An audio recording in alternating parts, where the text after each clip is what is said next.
Estamos de volta com o programa Bíblia Fácil e hoje estudando Apocalipse capítulo 17. No primeiro bloco terminamos identificando a meretriz que monta a besta, como sendo o mesmo poder de Apocalipse 13, versos 1 a 10. E agora nós estamos na missão de identificar quem é esta besta que a meretriz monta. Nós já identificamos então a meretriz como sendo Roma papal. Quem é a besta que está carregando agora a Roma papal? Nos versos que nós já lemos, nós chegamos às seguintes conclusões. Ela era escarlate. Escarlate na Bíblia é uma cor vermelha, que às vezes também é a cor do pecado. Tem nomes de blasfêmia, tem 7 cabeças, tem 10 chifres, era e não é, e está para emergir do abismo e caminha para a destruição. É o que diz o verso 8, é também o 8º rei, é o que diz o verso 11, recebe a autoridade dos 10 chifres, a besta e os 10 chifres odiarão a meretriz e o reino será dado à besta. Quem é esse poder? Por que muitos têm a tendência de achar que esta besta, este animal, refere-se ao mesmo poder de Apocalipse 13, 1 a 10? Porque há semelhanças. Por exemplo, lá nós temos uma besta que tem 7 cabeças e 10 chifres. Não é isso que aparece em Apocalipse 13? Este poder também tem 7 cabeças e 10 chifres. Agora, por que é que esta besta não pode ser a primeira besta do Apocalipse 13? Por causa de um verso aqui, o verso 16. Olha o capítulo 17, verso 16. Os 10 chifres que viste e a besta, esses odiarão quem? A meretriz. A meretriz não já foi identificada como sendo Roma papal? Então a besta que ela cavalga também não pode ser Roma papal, porque no final da história elas vão se odiar. Se elas vão se odiar, tem que ser uma outra entidade. Entendeu? Nós já identificamos a meretriz que cavalga a besta como sendo Roma papal. E a primeira besta de Apocalipse 13 também é Roma papal. Então, se alguém quer supor que esta besta é Roma papal, não pode ser, porque ela vai odiar a meretriz que ela carrega. Então, não pode ser o mesmo poder. Tem que ser 2 poderes distintos. Então nós já eliminamos um poder. Esta besta não pode ser Roma papal. Então quem ela é?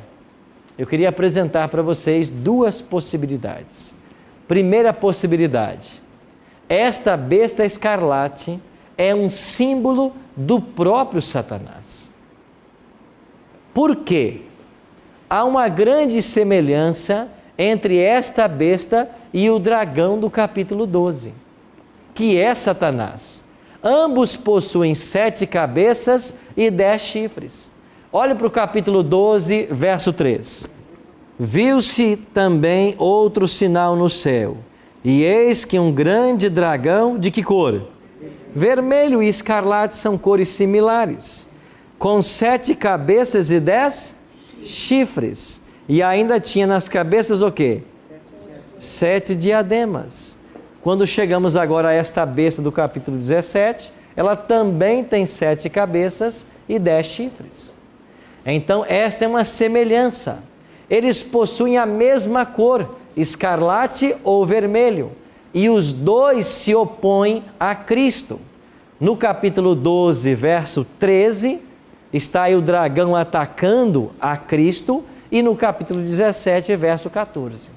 Então, por essas semelhanças, alguns dizem assim: este animal que a meretriz monta é uma figura do próprio Satanás. Se isto é verdade, o que fazer com o verso 8, que diz assim: a besta que viste era e não é, está para emergir do abismo e caminha para a destruição. Se aplicarmos esse verso aqui a Satanás, como nós podemos entender a besta que era, não é, mas aparecerá? Aqueles que defendem essa posição dizem o seguinte: o dragão era, hoje, a atuação dele no mundo, perseguindo aos santos. Não é o período de 1000 anos em que Satanás estará preso. Isso estudaremos em detalhes numa próxima lição, que será o capítulo 20. Mas no capítulo 20 de Apocalipse, desce um anjo poderoso do céu, com uma corrente na mão, e ele aprisiona Satanás por 1000 anos. Depois de 1000 anos, diz o Apocalipse 20, Satanás é solto. Então, a besta que era, não é, mas aparecerá. Então, é uma possibilidade? É. O próprio Satanás está sendo representado por essa besta.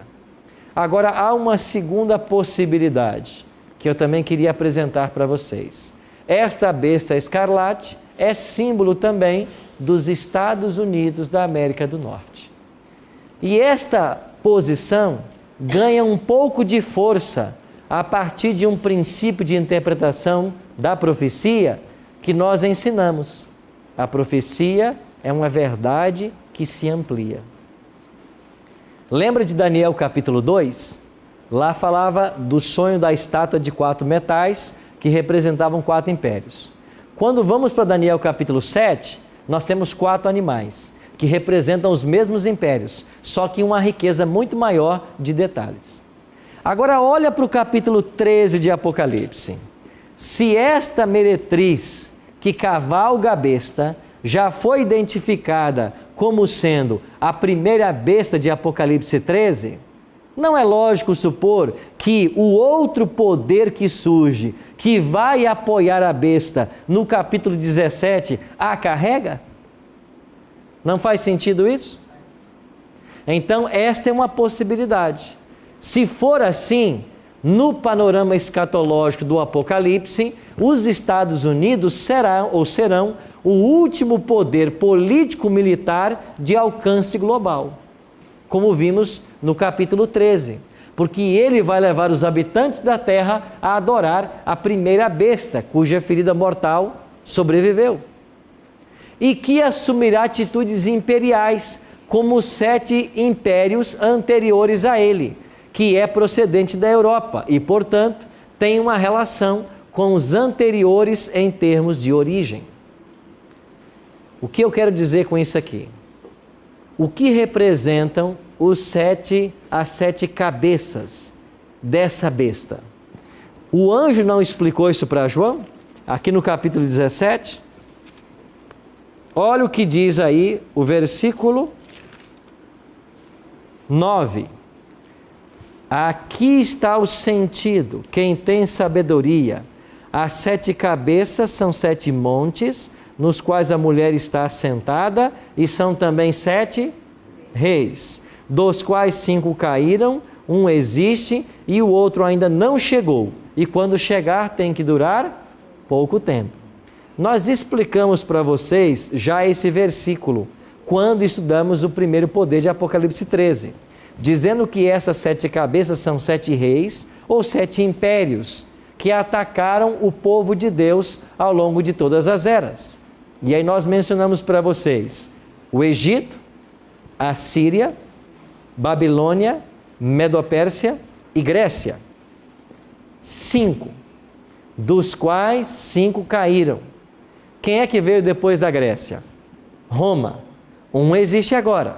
João está falando a partir do 1º século, Império Romano. Um ainda não chegou. Quem não havia chegado? O papado. Então, estas 7 cabeças representam esses 7 impérios. E os Estados Unidos, como se relaciona com eles? Não diz aí que ele também é o 8º rei? Que procede dos 7? Ou seja, a inimizade que Satanás, ao longo de toda a história humana, demonstrou contra o povo de Deus, desde o Egito até Roma papal, vai culminar agora numa obra maior nos Estados Unidos da América do Norte. Por isso é ele também o 8º rei. Agora, como que ele procede dos 7? Porque a Bíblia diz, o 8º rei procede dos 7. Tem que haver, por parte dos Estados Unidos, alguma ligação com esses impérios anteriores. É o que nós iremos ver agora. Ou seja, segundo esta visão, que é uma possibilidade, esta besta escarlate que carrega a meretriz seria os Estados Unidos. E isso está em perfeita consonância com o capítulo 13, porque são os Estados Unidos que vai apoiar o papado lá no capítulo 13. E agora, mais uma vez, está carregando o papado. E qual é o momento em que os Estados Unidos vai passar a odiar a meretriz? Lembra que nós falamos para vocês, quando a verdade ficar clara, mesmo para os ímpios, e Babilônia for desmascarada, e as pessoas vão se voltar para os seus líderes religiosos, porque é que vocês nos ensinaram da forma errada? Aqui está a revolta. É nesse momento que o apoio que os Estados Unidos davam deixará de ser dado. Só que no momento tardio da história. Não há mais nada o que fazer, porque a oportunidade de salvação já se perdeu. Já passou. E voltando então à minha pergunta, qual é a relação então dos Estados Unidos com esses impérios que vieram antes dele? Sendo que as cabeças da besta escarlate representam 7 impérios mundiais, e eu já disse para vocês, Egito, Assíria, Babilônia, Medopérsia, Grécia, Roma Imperial e Roma Papal, a 8ª cabeça pode ser, portanto, o poder americano, conforme apresentado pela besta de 2 chifres em Apocalipse, pois é este poder que apoia no capítulo 13 ou carrega no capítulo 17 a besta que sai do mar ou a grande prostituta, que nós já identificamos como sendo o mesmo poder, Roma Papal. Então, qual é a relação agora? Se de fato esta besta representa os Estados Unidos da América do Norte, que carrega o sistema papal no sentido de dar o apoio que ele precisa para os seus decretos, dominical e depois de morte, então ele também tem que ter uma relação com aqueles que vieram antes dele. E qual é essa relação? Aqui está a nota de $1 americano. Uma nota comum a todos nós. Esta é uma pesquisa feita por um estudioso aqui do Brasil, Vanderlei Dornelles. E ele escreveu um livro muito interessante chamado O Último Império. E nesse livro ele trata desse assunto. Ele faz uma análise da nota de $1 e ele começa a analisar alguns elementos. Primeiro, na nota de $1 está escrito In God we trust. Em Deus nós confiamos. Há um aspecto religioso, não? Envolvendo mesmo as questões monetárias da nação. Segundo, tem na nota de $1 uma pirâmide, e esta pirâmide tem 13 camadas. Essas 13 camadas, um estudo que ele fez, elas apontam para, primeiro, 13 pessoas que haviam na Santa Ceia, os 12 discípulos mais Cristo. Segundo, significa um número de transformação e renascimento na numerologia. Terceiro, existem 12 signos no zodíaco, mais o Sol, 13. Também eram 13 as colônias americanas, assim quando começou a colonização nos Estados Unidos. Por isso, os 13 degraus da pirâmide nessa nota de $1. Ao pé da pirâmide, você tem aqui algarismos romanos. E isto cria um vínculo dos Estados Unidos com Roma.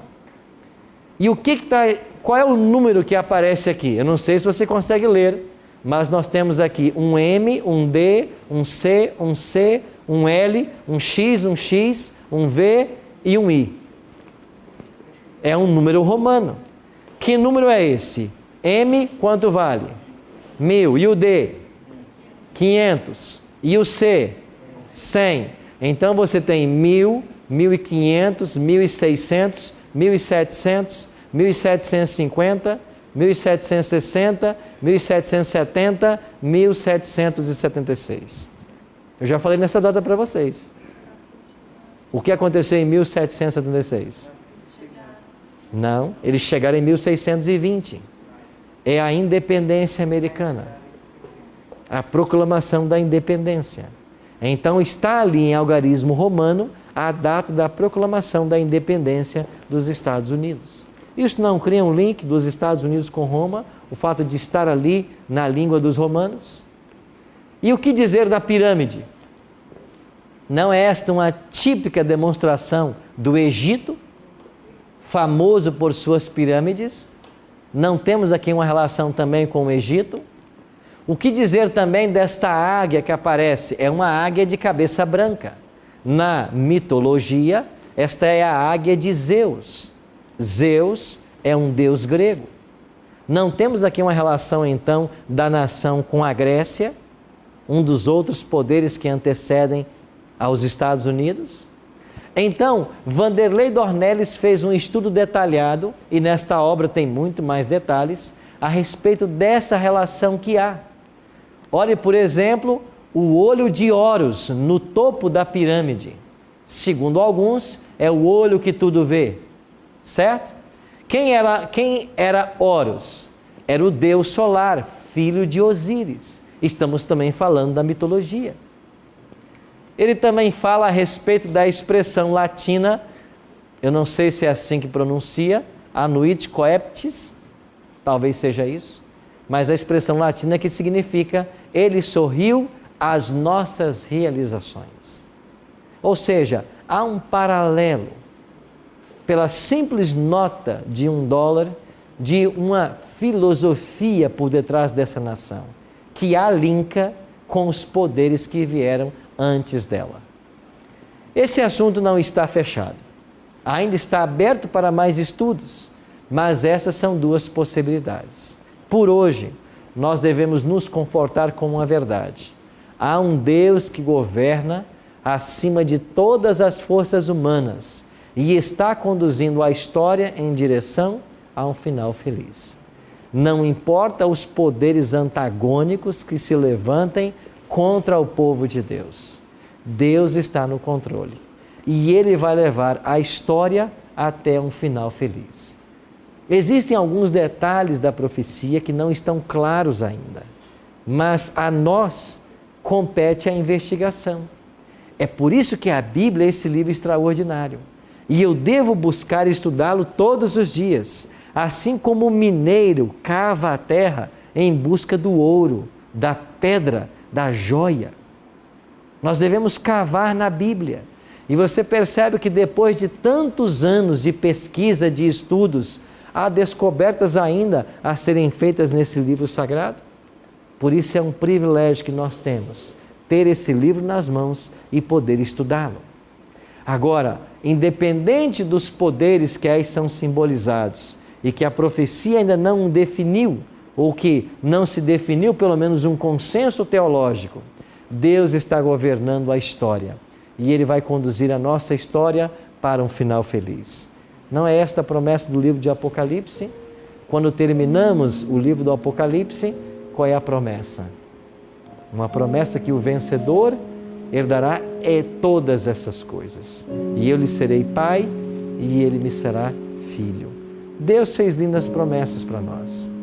E ao vermos esses poderes no capítulo 17, se levantando contra o povo santo, Aqui usa a expressão até bebendo o sangue dos santos, embriagada com o sangue dos santos, no sentido de que o povo de Deus ainda está dentro de um conflito, envolto num conflito, mas esse conflito não vai durar para sempre.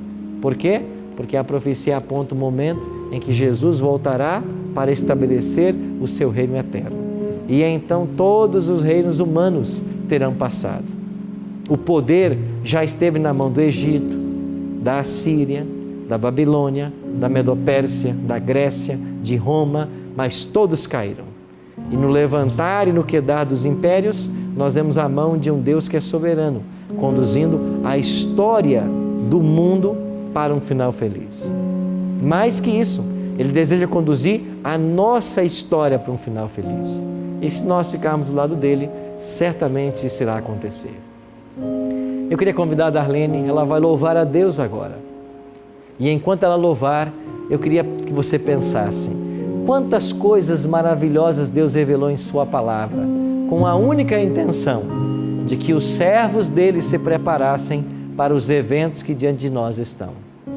Pense nisso, pense no cuidado de Deus, no amor que Ele tem para com todos nós e no desejo que Ele tem de um dia ver-nos todos prontos para a volta dEle.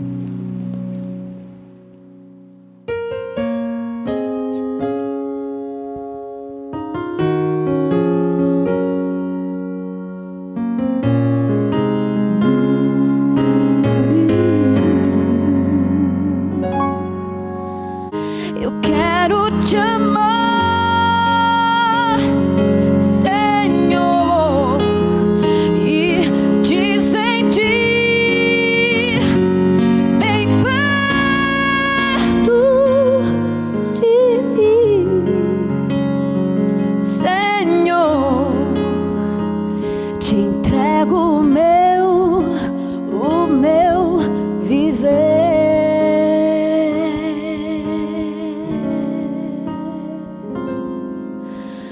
Quero te conhecer, eu quero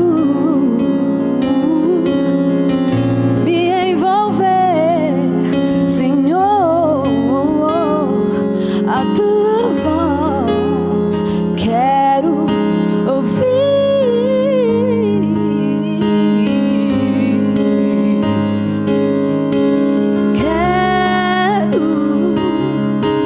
Me apaixona pra sempre, contigo andar e crer em Jesus, meu Salvador, eu quero te amar, Senhor, e te sentir bem perto de mim, Senhor. Meu coração eu te dou. Eu quero te amar, Senhor, e te sentir bem perto de mim, meu Senhor. Te entrego o meu viver. Te entrego o meu viver.